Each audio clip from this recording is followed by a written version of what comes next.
Hey, everybody. Welcome back to another episode of Automation Nation inside Barnum. I'm Cody, and today we have Jeff with us from our internal HH Barnum Value Added Lab. He's one of our group leaders, and we're excited just to talk about one of the buzzwords that have been on almost every single podcast so far is value added, and the lab is a huge part of that. So, Jeff, if you want to introduce yourself, let us know a little bit about your Barnum history Yeah, and what you do here. I'm Jeff Wickings. Been at Barnum for about 6.5 years now. Uh, oh, We got audio coming through. But we're good. Go for yeah. it. So again, I've been at Barnum for about 6.5 years now. Just like everybody started in the warehouse, did your time there, 2 years. Just kind of learning the product, getting your hands on everything, and moved into tech. Or actually, I moved into lab first for another 2 years there, and then after that, moved into tech for another 2 years, and finally made the move back to the lab here. So, was the move between those pretty seamless for you? Like right away when you kind of started, you knew you wanted to kind of move in, or did that just kind of you had no idea? You came in as Nope. I was going to work in the warehouse, and just kind Yep. of built into it. Exactly, just somebody completely new, had no idea what Barnum was, kind of just worked my way up. Once you're in the warehouse, you see a lot of stuff going through the lab, you see the other kind of departments, and Hmm. the lab sticks out. A lot of people will walk through there, go to the kitchen, so you see that we have our hands on everything, and it's really intriguing to a lot of people. So Hmm. everybody just wants to talk, and you just kind of put your time in the warehouse so you can get the opportunity to move up. So the lab itself, for people who don't know, it's not like a science lab. We're not doing experiments or No. anything like that in there. What really is the lab, and like what do we do there? Why is it such an important piece of Barnum? Like what is this lab? I think it's just because you have your hands on the product and actually on how they work. So in the warehouse, you're pulling everything, you see all the part numbers, but you're not really sure what they're doing. So in the lab, you kind of put the things together to where you're actually seeing the functionality of them.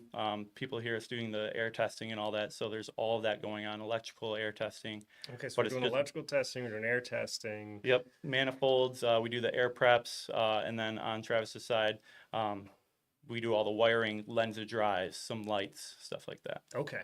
So we really get into a lot of different things in the lab, which is pretty nice. Mhm. So the lab itself kind of split into two groups Mhm. ish. So there's you're a group leader yourself, and there's another group leader, Travis. Travis couldn't be here with us today. Wanted to fight back and forth with him and learn a little bit, which is Mhm. not a problem though. But on your side of the lab, what is kind of the main goal of your group, and how many people are in that group? So I have about 7 people on my side, and we do most of the SMC side, so all of your air preps, your manifolds, and then Hmm. as well as the kitting side, which is a pretty big new part to the value add lab. Okay. So what is I guess when it comes to the main SMC side, is that kind of the bulk of what goes through the lab? I would I say. would say it's our biggest, yeah, SMC is our biggest line, so a lot of that stuff is coming through the lab where we put together the manifolds and such. So, And I think we talked about that on one of the first podcasts we had back with Brian in mhm, tech support, talking about basically, there's so much benefit to our lab doing the SMC stuff instead of having mhm, SMC do it. They just don't yes, have the horsepower to be able to deliver all these custom assemblies right, that fast that yeah, we can. And we just stock all the components, our guys can put them together. exactly. And then one more step, your guys can test everything, Mhm, leak test and pressure test and electrical test, mhm, everything, make sure it gets to the customer properly. mhm. Instead of just giving them a bunch of components that they can assemble themselves and hope it works as well. Right. Because if they had something, they get it and it doesn't work. Yeah. Now they have to get a hold of us, get more parts, just troubleshoot where we'll have all the spares and everything on the shelf, and we can grab it and make sure it's working properly. So then, what is Travis's side of the lab, since he's the group leader for that side? What does really his side entail, and how many people are kind of under him? So there's 3 people under him on that side, and they do all of the wiring. So all of your lens of drives, they'll be putting in all the receptacles, a little bit of the programming side, flashing them, and then also some lights. We've been doing some bigger banner lights that they'll do the power cables on those, some Sure. dimmer switches, so they'll wire up all of that. So is any of that type of stuff, I guess on both sides, SMC side and the kind of the wiring side, is any of that stuff like just like an advertised normal thing, or is almost everything that comes through customer driven? They wanted something slightly different from just the normal part number, something customized to them.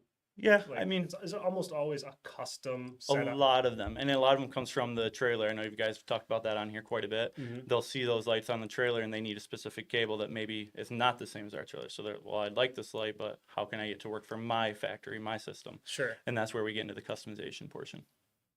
I mean, I guess that's pretty big. So now instead of someone, let's say, looking through our catalog or talking with our salesman on all the different products that we do sell, they see something that's almost there. It's Hmm. not exactly what they need. They need a little something different, but Hmm. that's the majority of it. Well, our lab can do that. We can modify it for Exactly. you for pretty minimal charge because that's what our team is there to do. Exactly. And now what was almost what you wanted is exactly what you wanted. Might not even be available on the market because we Right. custom did it for you or, just made it more available. Hmm. Um, do you know how long we've had the lab? Have we had that lab forever? Like, or is that something that like just kind of grew as Barnum grew? I think it kind of grew. I don't know the exact time that it started, but I Yeah. mean, just since I started in the warehouse, it's grown into I think 3 rooms now. Now we have Dana's portion in the tech center. We have Jim that does our clamp arms and everything. He's over in warehouse 2, so it's kind of expanded, not even just in this Yeah, there's building, mini but labs in each building multiple buildings now. now. Yeah. Yes. But I mean, that was kind of like I'd say kind of stuff what like product managers and tech support just kind of worked on the side, and then it Mm-hmm. actually became its own kind of department and Mm-hmm. now kind of a core. Yep. Um, like what I guess what's probably the biggest, like most common day-to-day thing in the lab that comes through? Obviously, you said SMC is probably the It's going biggest, to but be the manifolds. is it manifold Yep, building? 100% manifolds. I mean, because there's so many different series alone from SMC, so we're building all the different series And it's any that come through. configuration, really, right? Like Exactly. it's you name it, you can build it. It's Exactly. they're I gonna mean, find a way to put it together. exactly. When we try and make some workarounds, even for SMCs, like certain valves, changing them out, and once we test them, maybe we need to switch this out. But Sure. yeah, anything that the customer wants, up to the specs of whatever SMC, how many stations we can have. I mean, we've done up to I think 20 some station manifolds that we have going through right now, even. How so? I think you said 7 people in your group. Yep. Are all of them able to do pretty much all of the functionality of that group, or is there certain people that are dedicated to doing the testing, and some are doing the main assembly, or is really everyone expected to do everything from start to finish? They Yep. pick up a work order that comes through, that's their Yep. project, and they Exactly. should be knowledgeable to do that. Yep, we just have a queue list that they kind of work down, so it doesn't matter, this person sees this order. No, it's whatever order's next in line by our due dates. Hmm. Whoever has time, they grab the next orders and go, and they can assemble everything. If they have questions, they can ask. But we try to make sure that everybody is trained on every single assembly we do, and then goes through the testing and the packing. And So what's I guess what's like the if you want to try to like step by step the process of something coming through our lab, how does it get initiated to actually then being shipped to the customer?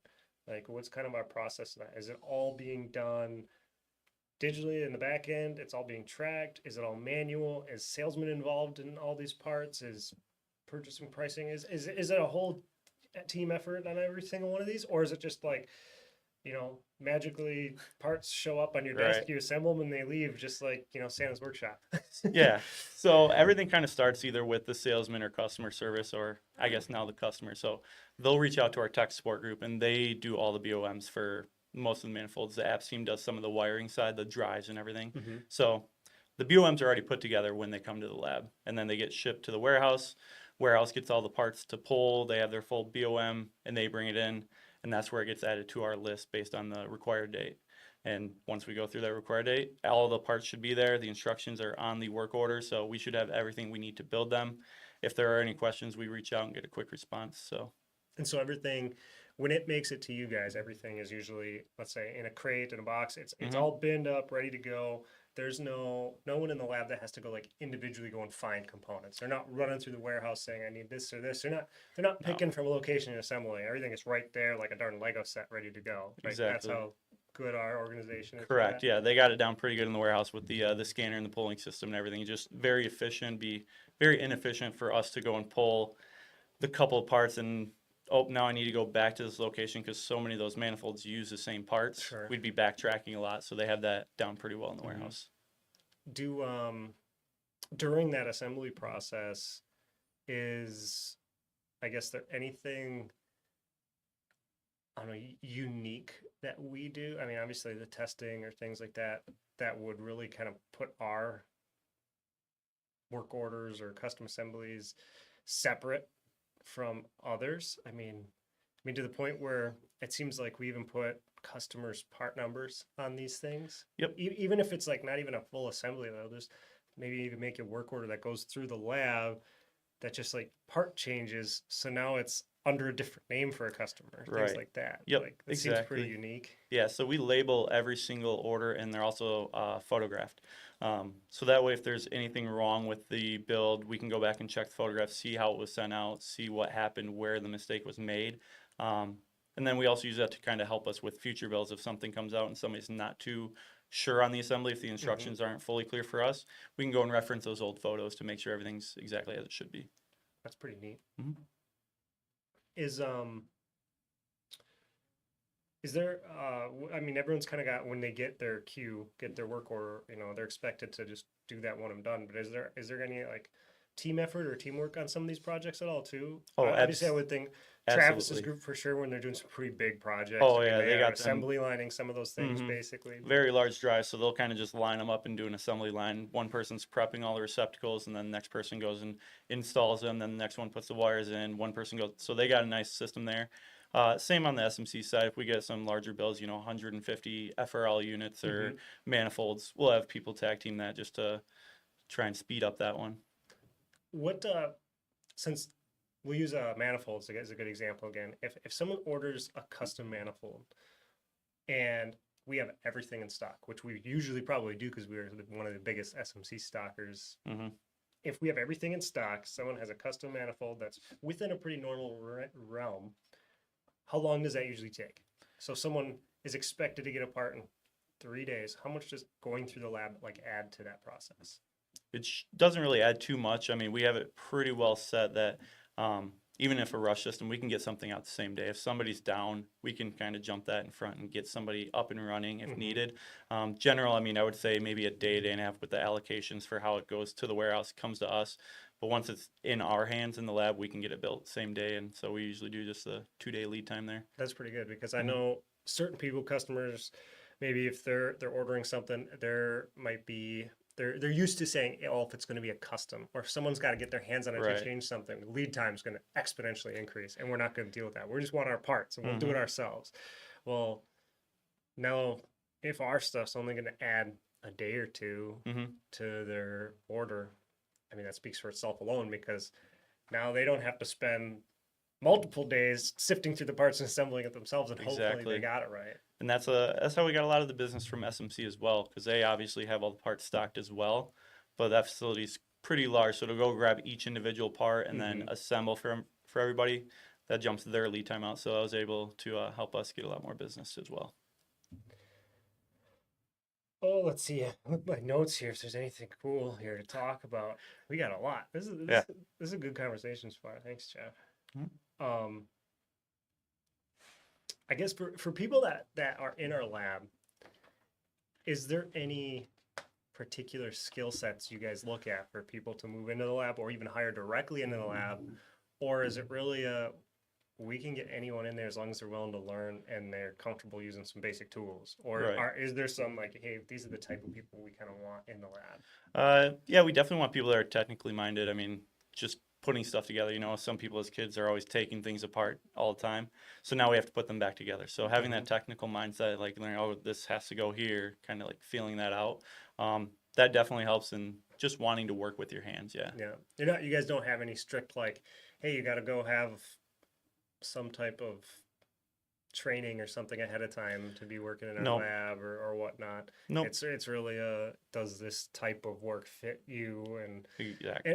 Do most people in the lab kind of have that maybe overhead goal to maybe move into tech support or something like that as well? They see it as a stepping stone, or are most people like, this is the work I like to do and I want to stay here? It I can mean, be obviously both. it was enough that you went back to going to the Yes. lab that you really enjoyed that. Yep. So 100%. Yeah. So yeah, it's really is a stepping stone for almost any other department at Barnum because you're getting your hands on the product and yeah, seeing how they work. So the tech support aspect, it helped me, putting together these BOMs. I already had my hands on it. I know that I was just building them up in my mind, putting together the BOM. Alright, I got my bases, my tie rods, valves, and such. hmm Um, and similarly for that, if you're going into customer service, okay, well, hey, they need to add a station to a manifold. What parts do they need? If they're in the lab, they now know, okay, I need another set of tie rods, need another base, need another valve. yeah, And that kind of mindset going forward to kind of speed up, that's always been helpful with Barnum is our customer service team being so knowledgeable and not having to send everything off to SMC or tech to get quick answers. again, good intercompany, mingling in the departments. So everyone kind of knows what's going on Hmm. and is technical minded. And then I guess in the lab, you got people like you said that that's just their type of work. They want to stay there. They're going to work there. Hmm. Travis is probably a good example. We could poke on him since he's not here. He's a grease monkey. Yeah. He's the wrench turner. I could not see him sitting in front of a computer all Oh. day. He's got to be building stuff, and that's probably why he's excelled in the lab too. And he's a Hmm. group leader, and he's probably gonna be doing that for a long time as long as the work's available for him, keep him Absolutely. occupied. Yeah. But the uh, the lab is, it seems like, probably one of the most unique departments here. Hmm. Like the warehouse is a warehouse at the end of the day. Yes, they have awesome camaraderie. They love each other back there. They have some awesome little events. But once you get, to the desk positions, it's a desk position. Hmm. But like the lab seems so kind of special in the fact that, oh, people just get to play with Tinker Toys all day. Yeah. Like, and you guys are all back there having fun, playing games on your breaks. I mean, it is an atmosphere, and we love to bring Absolutely. customers through that and see that these are genuinely entertaining and good people building your product, not just a bunch of lazy people grinding away or Yep. something like that. They're just hating their job. Like Yeah. I mean, the lab seems like overall just a cool glance into the core of Barnum. yeah, because the customers especially love. They got that basketball hoop set up there, and they kind of got a little free throw line, everything taped out. So Yeah, that kind of helps build again that camaraderie you mentioned. And customers love seeing that when they walk through, and it's definitely a great atmosphere. Everybody gets along well, and it's great. yeah. People who haven't been to the Barnum headquarters yet, reach out to your salesman, come take a little tour, especially if you guys have custom assemblies made from us. Hmm. Try to get up here and take a look at it. Come meet these Yes. people, see the lab. I mean, it's pretty cool. Like it's so well organized, and it's a well-oiled machine. I don't know what it used to be a long time ago, and there's a couple people chugging away. I mean, it probably has infinitely grown in organization and size. Oh yeah, I know the room that Travis is in right now. That side room used to be the conference room that they do their Mhm. semi-annual sales meetings every year, Yeah, and then it became the apps room. Apps yeah. finally moved over. When I first started, So I mean, I'm closing on 8 years. When I first started, I think there was a whole whopping 4 tables back there that they right. were working on, and like all those guys are in tech support or whatnot now, and Hmm. it was definitely not as streamlined as it is now. Right. It's impressive. Um, I guess it'd be nice from your perspective, even in just the small time you've been back in the lab as a group leader. Do you have any good examples of like something you guys have done that has really solved a massive problem for a customer, bailed somebody out, or something just ultra unique that our lab did that's not just common day to day, that's really helped out a customer? Yeah. A big gold star on the wall. For sure. I mean, just recently, I think it was last week, salesman sent just parts back. There was nothing with it. Just give me a call. So gave them a call, seeing what was going on. They had to move one of their machines, and they already had existing connectors. So now they have to extend it, but it was from a competitor, so we couldn't really match it perfectly.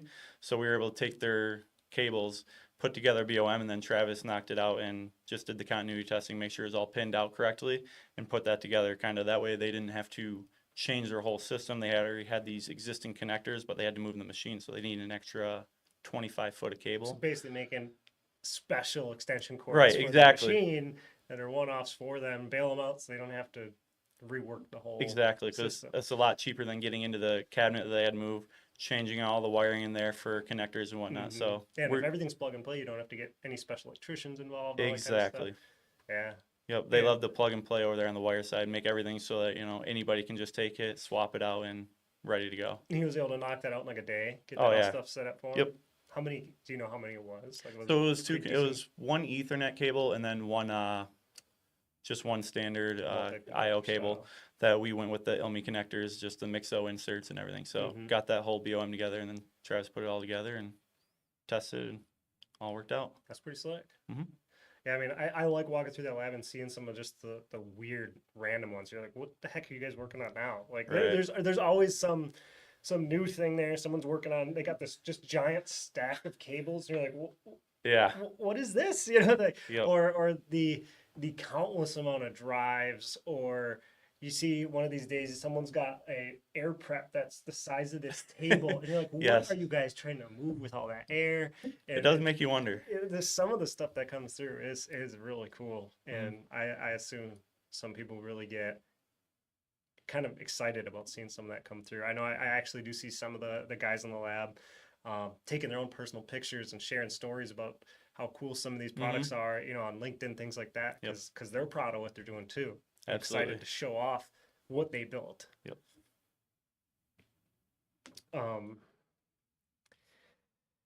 I guess if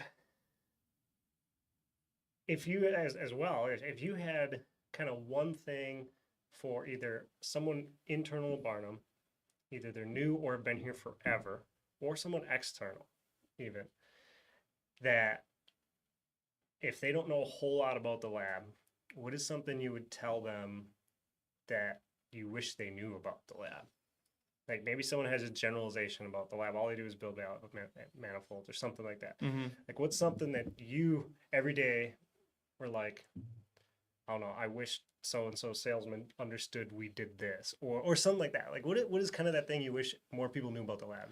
Honestly, there's not too much, because again, it's still just the same manifold. Salesmen usually get us in contact with the customer, and then that's where the BOM's built up. But just the time that goes into it, I mean, we are pretty good, but there are still times, there's a lot of builds going through that lab right now. So we do our best to get everything out like as quick as possible. There are some times that, a couple rushes come in and may get a couple builds backed up, but for the most part, we try to get everything out as quick as we can. But otherwise, just yeah, everything else you just guys flows are pretty, well. Yeah. I was gonna say pretty good flowing, and I would say well oiled that you really don't need too much.